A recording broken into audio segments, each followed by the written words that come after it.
Hey everyone, this is Ibrahim. Welcome to my YouTube channel and Facebook page IB Vlogs. অনেকদিন পরে রাতের বেলা ঢাকা শহরে। Actually ঢাকার মধ্যে যারা আমরা বসবাস করি তারা যদি বাইক নিয়ে বের হইতে চাই, কোনো কাজ ছাড়া, কোনো ধরনের কাজ ছাড়া যদি রাত করে বের হইতে চাই, তাহলে এই রাতের বেলা ছাড়া কোনো উপায় নাই। দিনের বেলা পসিবলই না, কারণ দিনের বেলা যেই পরিমাণ গাড়ির চাপ থাকে আর যেই পরিমাণ জ্যাম থাকে, তো এই জ্যামের মধ্যে কোনোভাবেই সম্ভব না। ওরে ভাই, দিনের কথা বলতে বলতে তো রাতের বেলা জ্যাম। বিশাল বড় লরি ঢুকেছে, এত বড় লরি রাতের বেলা। অবশ্য রাত করে বড় যে গাড়িগুলো আছে এগুলো রাত করে বেশিরভাগ বের হয় বাইরে। যাবো হচ্ছে মিরপুরের দিকে। সময় হচ্ছে এখন 11:49। শীত ঢাকা শহরে মোটামুটি এখন খুব ভালোই পড়ছে বলা যায়। তো মিরপুরে যাব, একটু চিন্তা ভাবনা আছে হান্ডি মাংস যেটা, ওইটা খাওয়ার জন্য। যদি পাই অবশ্যই খাবো এবং আপনাদের সাথে শেয়ার করব। এখন সময় হচ্ছে 11:51 রাত। গাড়ির যে চাপ এখনো ঢাকা সিটির মধ্যে, কিন্তু আমি কিন্তু এখন হাইওয়েতে নাই, ঢাকা সিটির মধ্যে আছি। ঢাকা সিটির মধ্যে গাড়ির কি চাপ, পেছনে গাড়ির চাপ, সামনে প্রচুর পরিমাণে গাড়ি, প্রচুর গাড়ির চাপ, প্রচুর। এই রাত করেও আসছে। এখন হচ্ছে ধানমন্ডি 32-এর এদিকে। পেছন থেকে আমাকে হর্ন দিতেছে বারবার, এক ট্রাক আমাকে হর্ন দিতেছে, মানে আমার ওভারটেক করবো ট্রাক। চিন্তা করছেন ও রাত বেলা কি গতিতে রাইড করে বা কি গতিতে টানে। ভাইরে ভাই, রাত করে বেরোলাম যাতে গাড়ির চাপটা একটু কম থাকে। এখন তো দেখতেছি রাতের বেলা গাড়ির চাপ আরো বেশি। ঘটনা কি, প্রচুর গাড়ির চাপ, প্রচুর। ওরে ভাঙ্গা রাতের বেলা বের হইলে বিশেষ করে লাইটিংটা জোস লাগে। ফুটওভার ব্রিজ গুলাতে যে লাইটিংটা দেখা যায় না, এটা খুব সুন্দর লাগে দেখতে। আর মোটামুটি প্রত্যেকটা ভেহিকেলই কিন্তু খুব টানের উপরে থাকে রাতের বেলা। কি রে ভাই, জ্যাম নাকি সামনে? বুঝলাম না তো। দেখি আমি বাম দিক দিয়ে ঢুকে বের হওয়ার চেষ্টা করি। ভাই কোন চিন্তা ভাবনা করে বের হয়েছি রাতের বেলা? রাতের বেলা তো এখন দেখতেছি জ্যাম আরো বেশি। এই ঘুরতে ঘুরতে চলে আসছি হচ্ছে সংসদ ভবনে। সংসদ ভবনটা রাতের বেলা দেখতে আসলে খুব ভালো লাগে। আর এই রাস্তাটা বিশেষ করে আরো বেশি ভালো লাগে, কারণ এই রাস্তাটা রাতের বেলায় প্রচুর আলোকিত থাকে, তো এই কারণে বেশি ভালো লাগে দেখতে। স্পিড ব্রেকার গুলা দিচ্ছে বড় বড়, এই কারণে আরো বেশি ভালো লাগে। গাড়ির চাপ দেখছেন, রাত হচ্ছে 12টা, কি গাড়ির চাপ! ভালো লাগতেছে। একবারে নীরব শুনশুন থাকলেও ভালো লাগে না, মোটামুটি গাড়ির চাপ আছে এখন, এই জন্য ভালো লাগতেছে। একটু একটু টান দিয়ে দেখি এই রোডে কি অবস্থা। যেহেতু ফাঁকা রোড পাইছি আর আলো আছে, আলো যখন না থাকবে তখন তো অবশ্যই ক্যামেরাটা অফ করে দিব। ও, এই জায়গাটা আরো বেশি ভালো লাগে, জোস লাগে। আলোয় আলোকিত, আলোয় আলোকিত। মেট্রো রেলটাকে সেটার উপর দিয়ে সংসদ ভবনের ভিতর দিয়ে মেট্রো রেল ঢুকাই দিচ্ছে। ওরে খোদা, মেট্রো রেলের আগে গেছি আমি, বাট এই সংসদ ভবনের ভিতর দিয়ে যে ঢুকাই দিচ্ছে রাস্তা, সেটা তো ভাই জানা ছিল না। প্রচুর পরিমাণে বাইক তো রাত বেলা থাকে এই রোডে। আমি অনেকদিন পরে এই রোডে রাত বেলা আসছি। এর আগে রাত বেলা অনেক আসছি আমি, বাট এত বাইক পাইনি। আজকে যেরকম বাইক দেখতেছি আর এত পরিমাণে ভেহিকেলও দেখিনি আমি আজকে, যত ভেহিকেল দেখতেছি। কি রে ভাই, রাস্তার মাঝখানে এত বড় বড় করতো কেন? এই যে সামনে আবার জ্যাম। রাতের বেলা হইলেও যদি এরকম জ্যাম থাকে তাহলে কিভাবে সম্ভব? ওইদিকে গাড়িগুলো যাইতেছে, তো এই কারণে হয়তো সিগন্যালটা দিচ্ছে। এমন কিছু পাঠাও রাইডার আছে, এরা কি করবো জানেন? ওই যে লুকিং গ্লাস ভাঙা, দেখছেন অবস্থা? পাঠাও রাইডার লুকিং গ্লাস ভাঙা। এই লুকিং গ্লাস ভাঙা নিয়ে ও ডানে গিয়েছে, দেখবো না।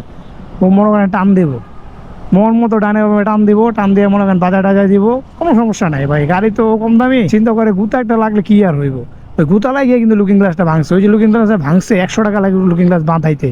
ও কিন্তু আর এই লুকিং গ্লাস আর বাঁধায় নাই, ওইভাবেই চলতেছে। খারাপ বলতেছি না পাঠাও রাইডার ব্যাপারে, আমি পাঠাও রাইড করা ভালো, রাইড শেয়ার করা অবশ্যই ভালো, ভালো টাকা ইনকাম করা যায়। বাট ভাই একটু সেন্সিটিভলি রাইড করা দরকার পাঠাও রাইডারদের। বুঝলাম না আজকে রাতের বেলা এত গাড়ির চাপ কেন ভাই? সামনেও দেখি যে মিরপুর 10-এ কি পরিমাণ ট্রাফিক, চিন্তা করছেন?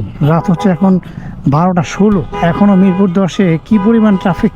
ট্রাফিক পুলিশ এখনো ডিউটি করতেছে ভাই। রাত 12:16, ট্রাফিক পুলিশ এখনো ডিউটি করতেছে। ওই যে ট্রাফিক পুলিশ। আর আমরা বলি যে হ্যাঁ, পুলিশ কি ডিউটি করে, কি কাজ করে ভাই? চিন্তা করছেন 12:16 বাজে, এখন উনি রাস্তায় দাঁড়ানো।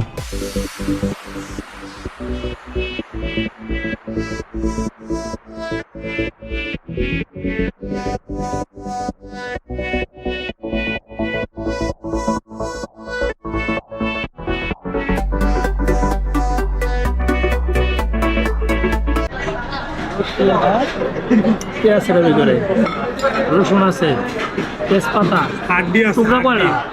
টুকরা তো 3টা, 1টা 2টা 3টা টুকরা, আর হচ্ছে রসুন কয়টা টুকরা? 3টা 4টা, ওই ছোট 2টা আপনার। আর রুমালের রুটি।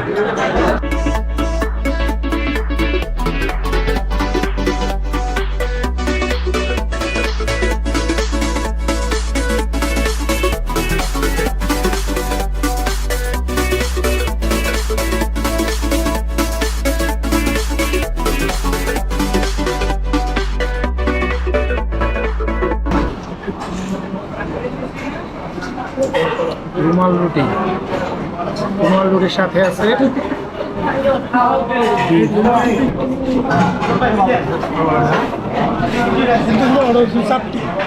চলে আসছে হচ্ছে পরোটা। পরোটা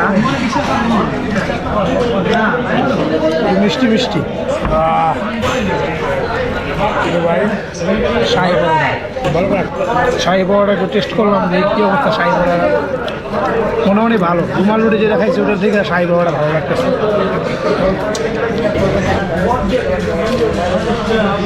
মিষ্টি মিষ্টি পরোটার মিষ্টি মিষ্টি লাগতেছে।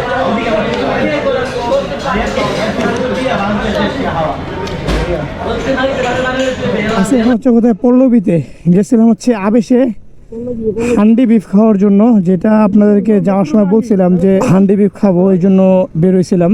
আর আবেশ হোটেল এটা হচ্ছে দ্বিতীয় শাখা, যেটাতে আমরা খাইছি। এটা সারা রাত খোলা থাকে। আর আরেকটা যেটা শাখা আছে ওইটা তো সারা রাত খোলা থাকে না, এটা সারা রাত খোলা থাকে। হান্ডি বিফ খাওয়ার পরে যদি রিভিউর কথা বলি, মানে খাবার কেমন, ভিডিওতে আপনারা দেখছেন যে আমরা হান্ডি বিফের সাথে রুমাল রুটি নিছি, প্লাস হচ্ছে শাহী পরোটা যেটা সেটাও নিছিলাম। এর আগে আমার চ্যানেলে আপনারা 300 ফিটের হাঁসের মাংসের ভিডিওটা আপনারা দেখছেন। মানে ওই হাঁসের মাংসের সাথে তখন ওখানে রুমাল রুটিও ছিল, ওইটার সাথে যদি কম্পেয়ার করি তাহলে এই আবেশ হোটেলের যে হান্ডি বিফ এটা আসলে কিছুই না। ওইটা ছিল, স্বাদটা ছিল খুব ভালো, এটার তুলনায় অনেক বেটার স্বাদ ছিল এটার থেকে। অনেকদিন যাবত ভিডিও দেখি যে মিরপুরের দিকে হান্ডি বিফ পাওয়া যায়। তো আমরাও চিন্তা করলাম রাতের বেলা তো দেখা যায়, দিনের বেলা এইসব রোডে যাতায়াত করাটা টাফ, রাতের বেলা হয়তো বা রাস্তাটা ফাঁকা থাকে, আসা যায় খুব সহজে। আর যেহেতু এই হোটেলটা সারা রাত খোলাও থাকে আর মোটামুটি ভালো পপুলারিটি পাইছে, সো এই কারণে কিন্তু আমরা আসছিলাম। ওইরকম একটা ফিল পাইলাম না আসলে, খাবারের মধ্যে ওইরকম একটা স্বাদ পাই নাই। খাবারটা ওইরকম আহামরি ভালো না, মানে যেই রকম পপুলারিটি পাইছে ওই পপুলারিটি হিসেবে 10-এর মধ্যে যদি বলি তাহলে হয়তো আমি 4 দিব, এর বেশি আমি দিব না। বাট যদি আমি বলি 300 ফিটে পূর্বাচলে যে হাঁসের মাংস ওরা খাইছিলাম, ওইটা আমি 10-এর মধ্যে 8 বা 9 দিতে পারি। বাট এইখানে যে খাইলাম এটা আসলে দ্বিতীয়বার খাওয়ার মতো না। মানে আমি ব্যক্তিগতভাবে যদি বলি, আমি দ্বিতীয়বার এখানে কখনোই আসবো না খাওয়ার জন্য। তো আপনারা যদি কেউ ইচ্ছা পোষণ করেন যে হান্ডি মাংস খেতে চাই ঢাকার আশেপাশে, ঢাকার মধ্যে যারা বসবাস করেন, ঢাকার কাছাকাছি, তাহলে ভাই যদি আপনারা ইচ্ছা করেন যে এখানে এসে খাবেন, তাহলে আমার ব্যক্তিগত মতামত হচ্ছে ভাই এখানে আসার কোনো প্রয়োজন নাই। কারণ এই বাসায় যদি আপনারা বিফ রান্না করে খান, হাঁড়িতেও যদি না খান, যদি এমনি ওই যে গ্যাসের চুলা রান্না করে খান, এর থেকে ভালো স্বাদ পাওয়া যাবে। আমি বাসায় তো খাইছি, সো এর থেকে ভালো স্বাদ পাওয়া যাবে। সো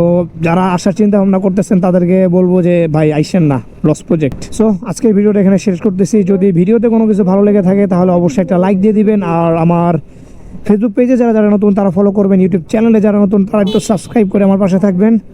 সো দেখা হচ্ছে পরবর্তী কোনো ভিডিওতে, নতুন কোনো টপিক নিয়ে, নতুন কোনো জায়গায়। সে পর্যন্ত সবাই থাকবেন ভালো, সবাই থাকবেন সুস্থ। সবাইকে আসসালামু আলাইকুম।